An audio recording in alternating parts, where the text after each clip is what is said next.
शहर police station के अंतर्गत, उसी के साथ आयशा नगर पुलिस स्टेशन के अंतर्गत हमने कुल मिला के 5 गुने दाखिल किए थे। उसमें अब तक हमने 22 आरोपियों को अटक किया था। आज माननीय न्यायालय के सामने जब उनको पेश किया गया तो उनका 4 दिन का पुलिस कस्टडी दिया गया है। उसी के साथ 5 लोगों से अभी फ़िलहाल पूछताछ चल रही है। इसमें पुलिस जो सीसीटीवी में दिख रहे हैं दंगा करने वाले या फिर उनको उकसाने वाले, पत्थर मारने वाले, उनके ऊपर कार्रवाई कर रही है। उसके साथ इस सिलसिले में कोई साजिश है क्या, इस सिलसिले में भी पुलिस तफ्तीश कर रही है।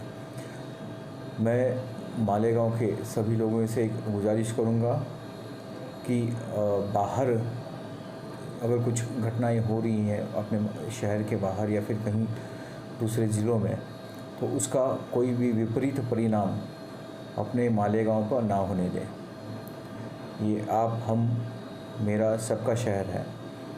इसको शांत रखना हम सबकी ज़िम्मेदारी रहेगी। इस सिलसिले में जो भी आरोपी हैं, चाहे वो कोई भी इसके रहे पॉलिटिकल इसके पार्टीज़ के या फिर कोई भी सोशल ऑर्गेनाइजेशन के, जो उसमें दोषी पाए गए हैं, पुलिस ने उनको अटक किया है। उसी के साथ पुलिस तफ्तीश में आगे जो भी दोषी पाए जाएंगे उनके ऊपर कार्रवाई करेगी। मालेगांव मुस्तफ़ा बंगार बाज़ार डायमंड कारपेट होलसेल रेट में यहाँ पर कारपेट दिया जाता है।